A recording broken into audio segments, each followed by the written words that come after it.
The thing is, like, nobody ever calls me, and they're all texting me, and today it's like, oh, they're filming a podcast, I'm gonna call. Let's go. Welcome to our third Sauce Talk. This month's topic was all about fabrics. Here we have the lovely Rachel with us today. Welcome. Welcome. She is from Ananda. Tell us a little bit about you and your brand. So thanks for having me today. My name is Rachel and I'm originally from Vietnam. I work in finance, but then I really have this huge passion for the fashion and especially sustainable fashion. I also have some NGO project, and Ananda started when I think it is right just when COVID happened. Of course, it's just not a very good timing, but then Actually, we met through a mutual friend of us who was also in this podcast already, Serena. Topic sustainability and this whole world around it that is really connecting us, and we are really happy to have you here. Thanks a lot for having me. I mean, of course, we can go deeper detail about like how it is connected, but in the end, it is also more like how you can. I'm very sorry. Oh, shit. You know, if you go to the cinema or if you film a podcast, you're gonna put your phone on mute. So sorry. Tell us about your bag and also about the fabric of your bag. So I think Pinatex is quite a famous fabric. You just took it off. Yes, we want to do it with the timeless, but also, you know, multi-functional and practical design. So if I change this, imagine if I wear now today something black and then That's also for traveling. Is that you can bring like 10 different color of the flower. Yeah. And also what I just realized, it feels really cool as well. I did it. Oh, I'm so sorry. The thing is, like, nobody ever calls me, and they're all texting me, and today it's like, oh, they're filming a podcast, I'm gonna call. Listen, just to annoy. Today is really not our day. We're because she missed the train and bam, and with us it was like the live was not okay. Getting calls like she's famous. When I touch it, it is really feeling cool. I don't know if you already touched it. It's very special. Where you maybe tell us a bit more about it. So if you see the pineapple, but of course the fabric comes from the leaf, yes, right? Yes, it doesn't come from the right. Normally people would just eat the fruit. And then the leaf would just became like a waste. Tradition of the Filipino people, they call it pina. Pina is kind of like a pineapple in Filipino, and they already use this pineapple leaf to create their traditional clothes in Philippines. Later on, of course, Pinatex were born years ago, 10 years ago, I think, from the Dr. Carmen, and she lived in Philippines, and she had research and make a lot of kind of like analysis, and then so this all mesh. They put all the fiber together and then stick them together. It's a non-woven kind of like fabric. In Vietnam, I mean, I'm also involving in the project that we also produce the raw fiber. So that's when we could just like, you know, like, of course, that we had the farmer to have the job because, you know, for them it's also an extra income and also to kind of like minimize or like really avoid this kind of waste. Also some like other fabrics where they just use something they didn't use in the normal processes to not throw them away.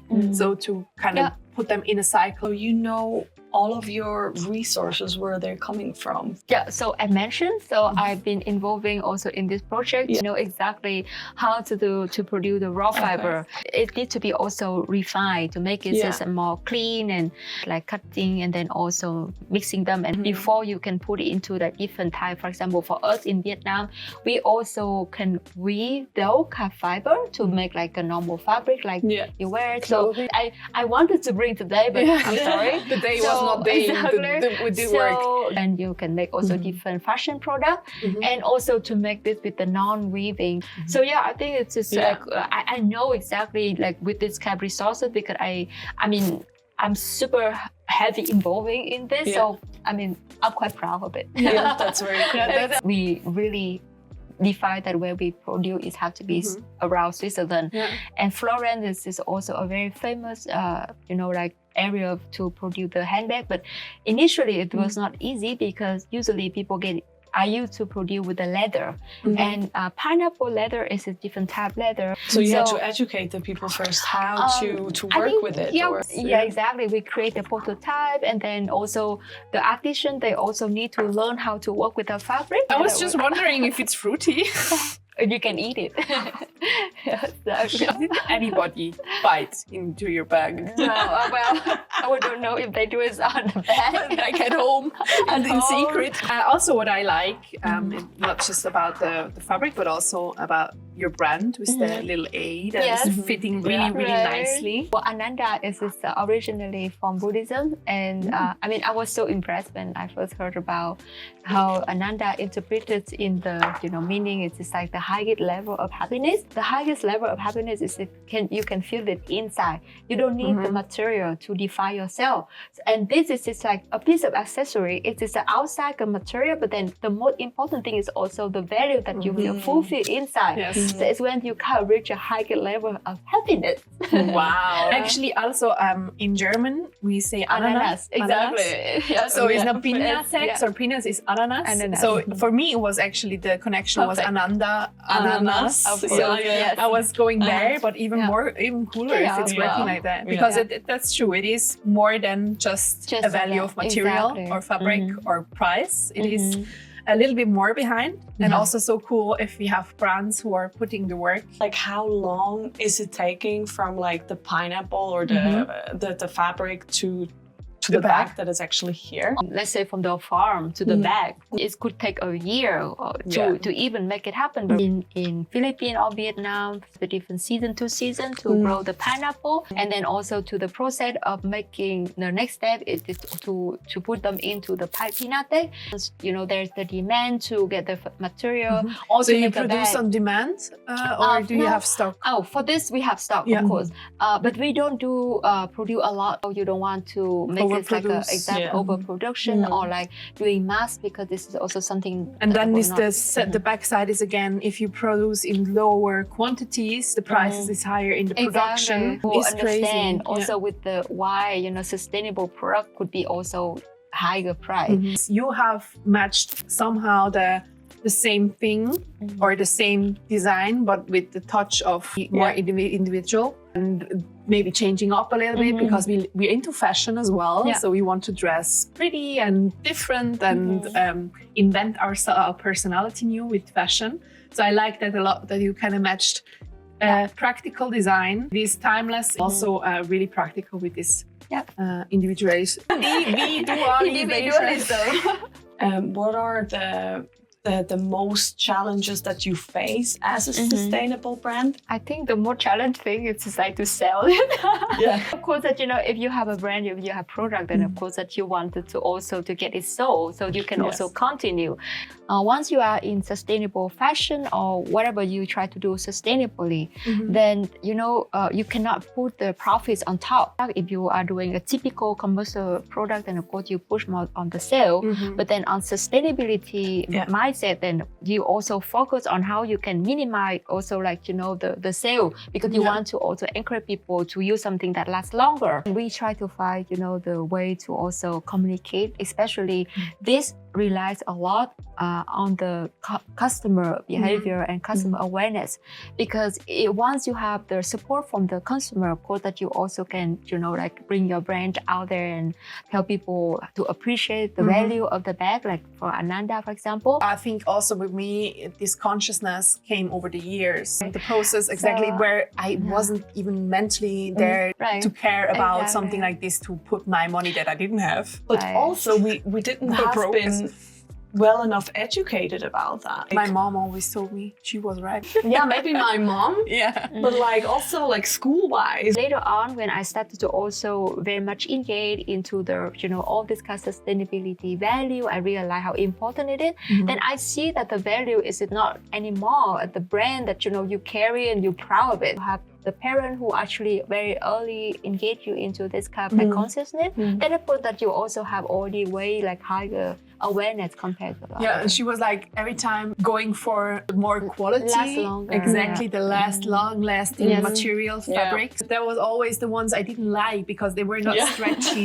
They were not fun. They were maybe more the kind of wool pullover that was warm. Sounds so much like my mom too. She was like, I'm not going to H&M. This is all plastic. So for this, we try to also communicate a lot to our clients. Consumer education, Exactly. Exactly. not education. I think I don't like that word too much. It's more a kind of taking them into the journey. Like you guys, we are want to go a journey together that it makes sense from all sides, from the customer, from the brand, and also from the people involved. And this whole construction needs a lot of together, talking together, learning together, and we wanted to make what we want to make to also talk about it. Some people, they are really excited, and then of course they could say like, oh, how much is this? And some people would immediately think that it's too expensive, or it's challenging when you have a very cool idea, really nice product, because we try to do is a really highest quality, but then how to the people can get it. Of course, that we talk about like education or like raising awareness. You have a really tight relationship to your brand and your like passion with it, because it's close to the heart. It is a kind of a passion that is really close to you. That is hard for the customer to understand, to bring it actually like this to the people. Is difficult. And this is communication that is so important also for the brands and hard to learn. What advice could you give to future sustainable brands when they start? Yeah, because that like it's always difficult when you come out no name. If nobody know you, and then you make noise and you say, like, okay, you have good product and everything is perfect, social media is cool, exactly. But then in the end, you have to also put a lot of effort into even like marketing, and then you also kind of like have to struggle between yourselves. Like, if I'm too aggressive, am I still sustainable or no? Where's the line? Where the line is super thin. Even we are not a brand, but we experience that sometimes, And then you question yourself if you are going out too much, or if it's too loose or too So I think it's very normal. So it actually to prove that you are very true to what you commit to. If you have a brand or an idea or a kind of vision of something that is true more to your heart, like as a passion, I think in general it is easier to communicate it in the end in a good way to the customer. It doesn't matter if it's educational or just good marketing, but if it's close to your heart and you have a passion in this brand and not just a profit, where this is really shallow, the profit, I think the emotional part about it can spark through your communication if you make it right. Also, the thing what I love about this in general the most is we only meet really passionate people. All the people we meet that has to do something with sustainability, they're really passionate about what they're doing, and this is really beautiful. And also the communication like that we experience in the community, where we see that people want to talk with us or about the topics we are sharing, that is really lighting us up, because it is like passion that's sparking through and going into a conversation, that conversation we need. But actually you also see how yourself grow, because through this kind of whole journey you see like of course that's what you choose. If to me it is such as a passion, but then it doesn't mean that I only do it for fun. Passion does mean that you really have to put yourself 100% of yourself in there. I also try to build up my own career, because this is something also important to sustain what my passion is. But I believe that this is also maybe in the future, even like you have a very big team and a lot of resources, but then still to stay true and really committed. It is something that totally like it costs more. With who do you work with? Like what do you also have for projects? I have quite a few projects in Vietnam. To 2017, I was also founding an NGO, an international NGO in Switzerland, but focused on Vietnam. The name is Keep It Beautiful Vietnam.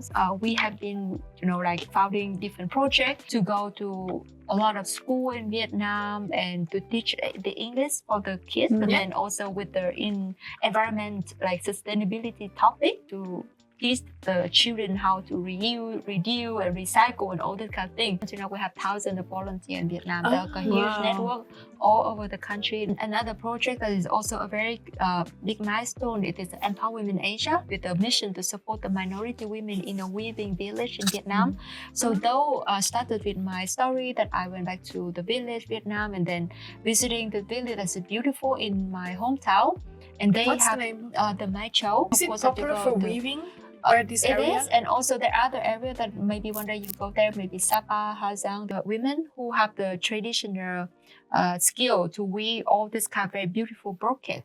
The problem is because you see today with the mass production, so those women, they lost their competitive advantage and they couldn't sell it anymore because why? When they work on it, it's with the hand. Consumer, they don't know the difference. They can just see, oh, I see two fabric, they look the same. Why I have to pay more? Here again, it's about the education of the customer. And that's why the women, they started to give up. They even stopped passing it down to their children. They went to find like some... It's also a bit the culture that gets lost, right? Exactly. That's it. So saw that, I said like, no, we need to do something for to preserve the culture, like you say, and also to secure their income so they can earn something from their skill. It's a heritage, right? With the loom, traditionally, they only have like a very short one. The loom. The hand loom. You know, the loom, the hand weaving is called the loom. And also we try to teach also the consumer how to just see the difference. Because that's also how do you see the difference? Well, I mean, if one day you join our workshop, you know, what machine made is always too perfect. And also from the color, you can see the natural color dyeing with like fruit or like veggie and all that kind of thing. You can see the difference. Because it's not perfect. I really want to go into that workshop. Right, one day. We're gonna come. We can also organize here. I mean, and then you can also try to weave them yourself. I can send you some. This is exactly again the emotional connection that we have to our stuff. It doesn't matter what. It doesn't matter if it's a story table, behind it, people behind it. And also to just try to lay hands on something or try to understand at least. If you're not the perfect weaver, is all right. But if you have a story for a fabric or for weaving or for a connection to a country or a tradition, you're gonna have an emotion with it that you are willing to pay more. People can only see like on the surface, but then the more you understand about it, the more value you see, and the willingness to pay would be also come when you realize more value. Yeah, so this is what I think. She was quite a teenager. Oh my Jesus. Really? Yeah, she's let's say an energetic dog. Pretty like energetic. The mommy. She looks not like, don't look at me like this. Dobby. I'm so happy to have you here. It was really nice to talk to you, to feel your passion. It was the most perfect wrap up we could have with you here for our monthly topic. Sustainable fashion community since we first started. And I know also there are brands out there like us who also trying very hard. And I think those platforms like you is very important. And they also need those kind of platform to spread out the connection to exactly the heart. Yes. Exactly. Yeah. So nice. Thank you so much. Thank you. Yeah. So stay tuned. Thank you for joining. Okay, bye. Okay, bye. Okay, bye. Do I have to say too? Yeah.